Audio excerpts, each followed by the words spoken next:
Today is day 7 of you learning how to produce music. Congratulations for making it this far if you've been following along every day.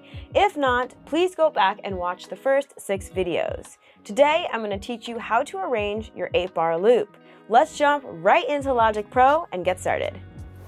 So your 8-bar loop should have a lot going on. You should have your drum parts, you should have your chords, you should have your bass, and you should have a bunch of melodies and some soundscapes that you can work with. The first thing we're going to do is we are going to click this icon, and we're going to check out the global track buttons.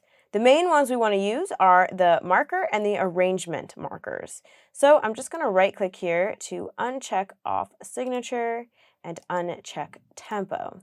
I like to use the arrangement markers or the markers to build up my roadmap for my arrangement. Think of this like the blueprint of your song. Let's start with arrangement. I'm just going to click this button to add one giant arrangement marker. Now you can use the scissor tool to chop it up.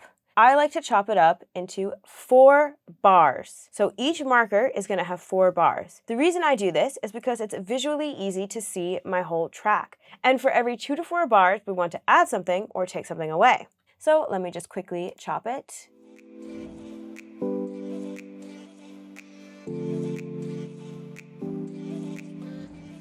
So I'm just going to change this display mode to beats and time. Right now, popular songs fall between 1 minute and 58 seconds and 2.5 minutes. So somewhere along those lines can work really well for your track. Let's say I want to keep my song in about 2 minutes and 10 seconds. So I just changed that here. And now I'm just going to go back to Beats and Project. Now to clip this, I'm going to hold down Command and clip this to clip that marker. Now I'm going to move my tool back to my pointer tool, highlight marker 17, and I'm just going to cut it. So now we have the markers for our song. Now what I'm going to go through is build my desired arrangement. So I'm going to double click on the marker, and let's say I'm going to start with an intro. So I want to have a 4-bar intro. I'm going to have a verse. So I'm just picking an arrangement that I already know will work really well. You can use the exact same arrangement that I'm using in this video, or you can download the free PDF where I've outlined a bunch of arrangements that work really well. Or you can take a song that you know and love and you can write down when the verse happens, when the chorus happens, if there's a bridge, if there's an outro, and you can use that arrangement. You can't copyright arrangements, so you can use whatever arrangement that you like. Okay, so I'm just going to do verse here, pre-chorus, and I am just double clicking on these to label them.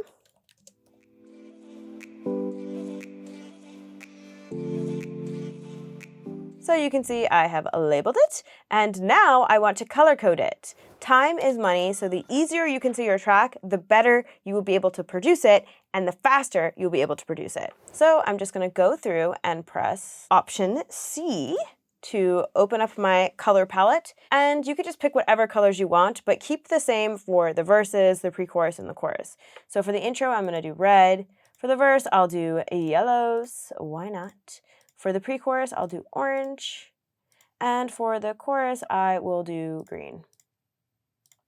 And I'm going to go back, yellow for the verse, pre-chorus, and chorus is green.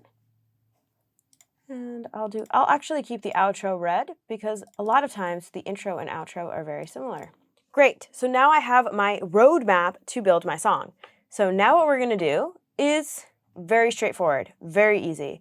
All we're going to do is take everything and we're just going to copy and paste it. And the quickest way to do that in Logic is you want to make sure that the region lines up right to the end of the bar so we don't mess up the timing.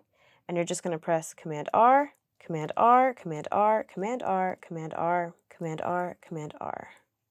And I actually just want to change the color of the choruses because I want to be able to see something a little bit better. So I'm just going to do a dark purple here for the choruses. Now all we're going to do is go through and mute some regions. Remember, every 2 to 4 bars, we want something to be added or to be taken away. A lot of times, you don't even need to add everything because we made the 8-bar loop so big with so much stuff, we can just focus on taking things away with our arrangement. If you want more wiggle room to start muting some boxes, you can just hover over the top here where there's that little arrow until this icon appears, and you can just drag it out so you have some more wiggle room to work with. Something that I like to do to start testing different sounds is I'll actually go through and mute everything except for my main soundscape here, and I'll press Control M to just mute those boxes. And then little by little, I'm going to start adding things that I like. So I know I want to keep this in, and then I'm just going to loop that. And then, okay, what else can I add for my intro? I don't want to add too much because we have a whole song to build.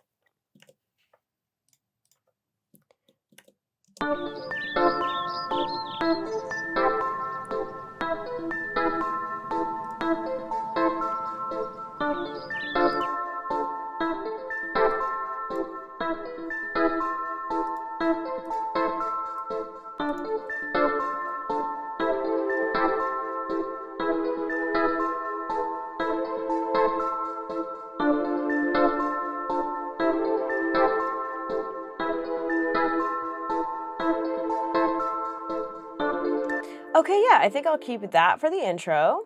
And then for the verse, don't forget your vocals are going to be coming in here if you're going to add some vocals. So that is also something you want to leave space for. So I'm going to do Control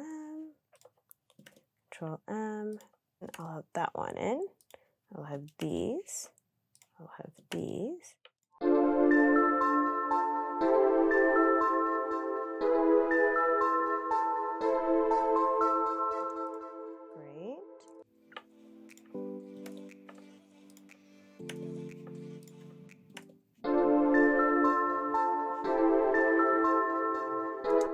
And now maybe for the pre-chorus, I want to start building up some excitement. So I either want to add maybe like a kick to build it up. Let's check it out.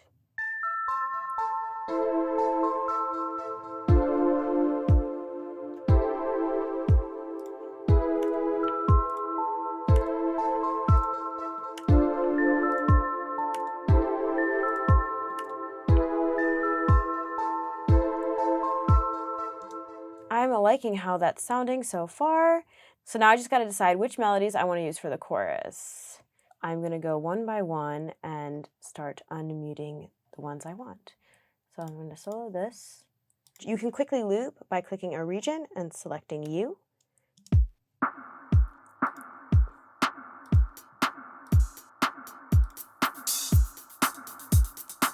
So typically your chorus is the biggest section of your song, so you definitely want to add most of your drums here, and I'm for sure going to add my bass here.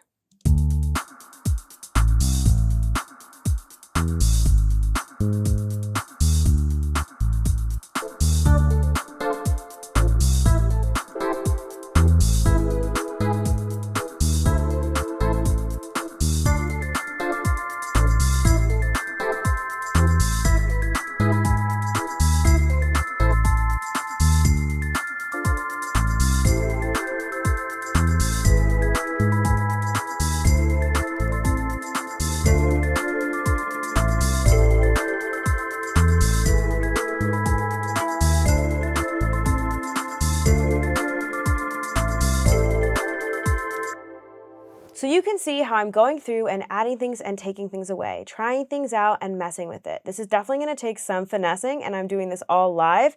So I'm going to work on this a bit more for our next video, but I want you to get in the habit of trying this for yourself. Going through, trying out different parts together, and when you're happy with the muted boxes, what you can do is press Shift M, it'll select all the muted boxes, and then you can press Delete, and now it's kind of cleaned up for you. So let's listen to what I have so far. Again, please keep in mind I will be finessing this for a bit before our next video, but I just want you to understand how the 8-bar loop can turn into the full song. So this is my intro. Now my vocals come in.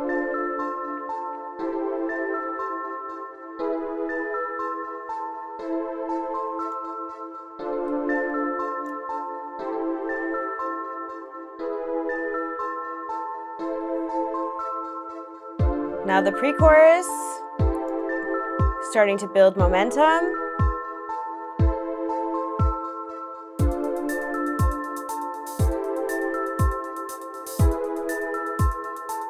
And here we have the chorus.